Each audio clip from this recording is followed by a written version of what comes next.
I have to tell you, I know what is on top of the Washington Memorial, and I know the stairs, but the way you describe it, I'm going to see if I can take the cameras into the Washington Memorial, because it needs to be seen, and I think there's a reason it's not seen anymore. Explain what's on the top of the Washington Memorial in Washington.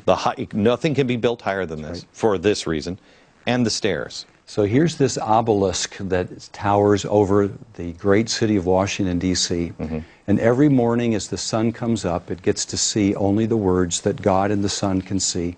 And it's in Latin, praise to God. In other words, here was a life who said his whole goal was to bring praise and glory to God. That's Washington's own words. He said, that's the passion of my heart, is to bring honor to God who made me.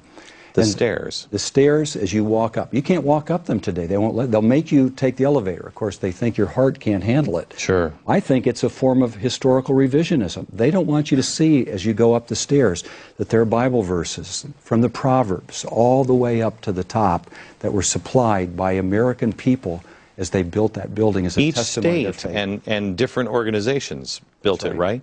So it's filled with different regions, with scriptural messages, filled to the glory of God, reflecting the kind of faith that America had, believing consistent with their founding father. I hope you can get the cameras in there and show them someday. Yeah, you need to show the nation. We will. Because it's extraordinary. We will. Now, apparently, I can't prove this, but I've heard that there is a copy of the top of the Washington Monument that's on display in a museum in Washington, but it has been carefully turned so you can't see the Latin words, so you won't have the ability to ask.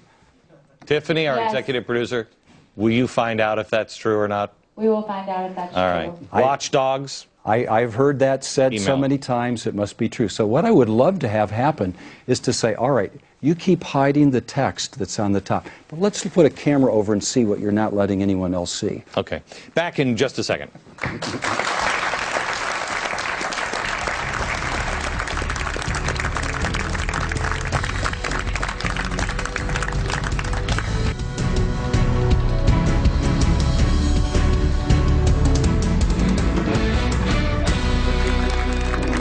We're back with Peter Lilback, Jerry Falwell Jr., and Burton Folsom Jr.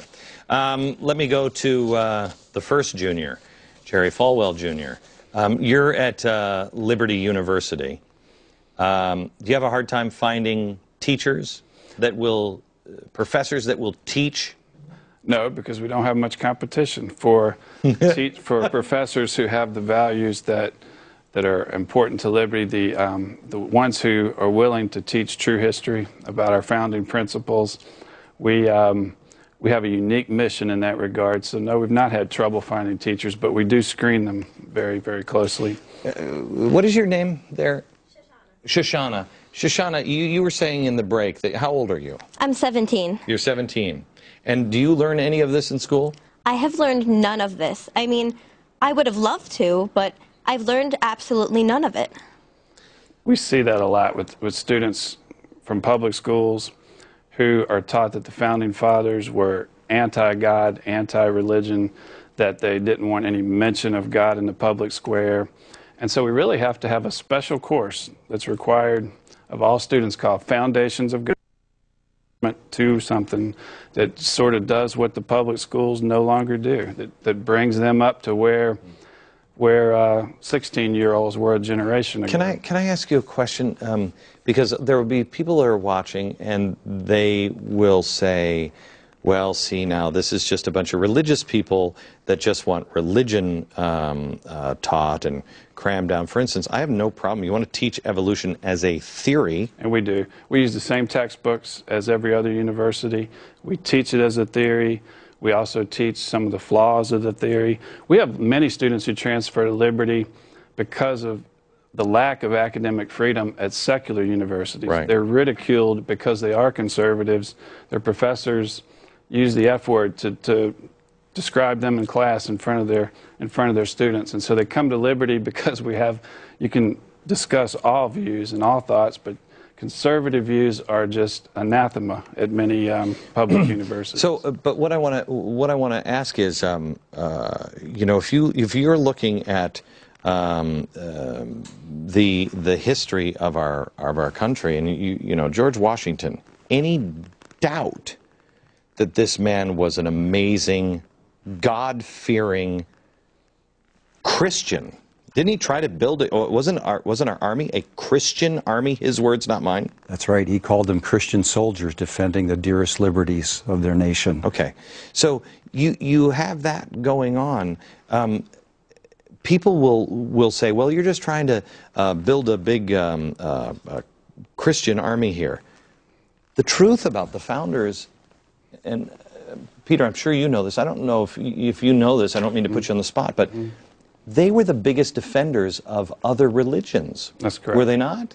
I believe they were. Yeah. I mean, they were the Father Abraham story from George Whitefield and Sam Adams when they got together in the First Continental Congress. Do you know this, Peter? Yes. Yeah. So they got together and they defended. They would go around and testify in court for other religions. I mean, here you are, an evangelical university, and you asked me, a Mormon, to speak. A lot of people have a problem with that.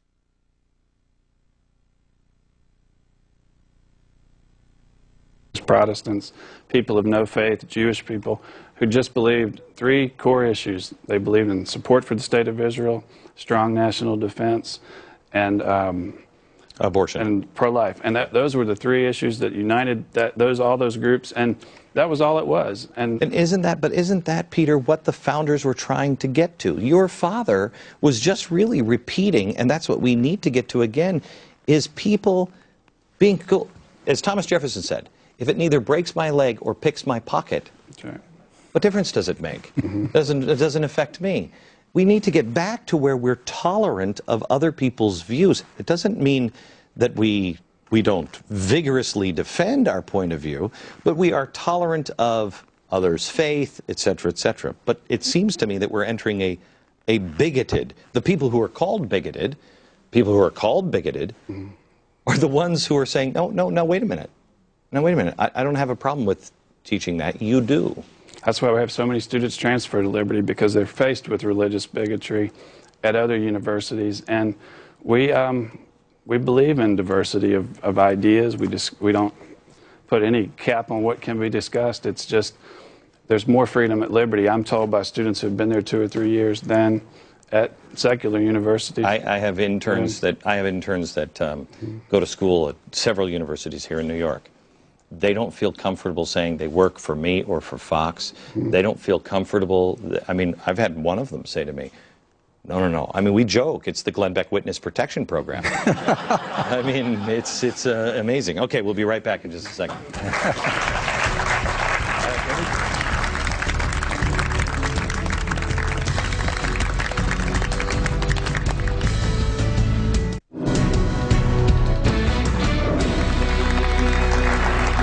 Now with Peter Lilback, Jerry Falwell Jr., and Burton Folsom Jr., and I want to make a correction here in the monologue, and Burton, you can correct me here on this. In the opening monologue of the program, I said that Woodrow Wilson had 30,000 people in jail. We think the number was, how many, 2,000, 3,000 people? I don't have the number, Glenn, but a lot of people were jailed. I mean, Eugene V. Debs, the head of the Socialist Party, was in jail. A lot of newspapers were shut down, especially German-American newspapers, absolutely shut down. A lot of civil liberties problems under Wilson. Okay, and real quick, because I just want to go, I've been concerned about the, the new Supreme Court justice saying, well, you know, if you're caught off the battlefield and you've written a check to Al-Qaeda or a terrorist organization, is what they say, we can hold you without a trial or due process indefinitely. And, you know, with all the stuff of talking about the Miranda rights and just, you know, suspending your rights as a citizen, et cetera, people say it can't happen here in America. Burton, would you like to tell me about the citizens under FDR that lost their rights? Of course. Yeah, of course we had, under President Roosevelt, we had Moses Annenberg went to prison for an income tax violation, but Lyndon Johnson, who also had income tax violations, had the IRS called off because Johnson was critical to helping Roosevelt in the state of Texas. I was actually and so if you had income... I'm sorry, I was actually thinking about the Japanese Americans and the German Americans that were here.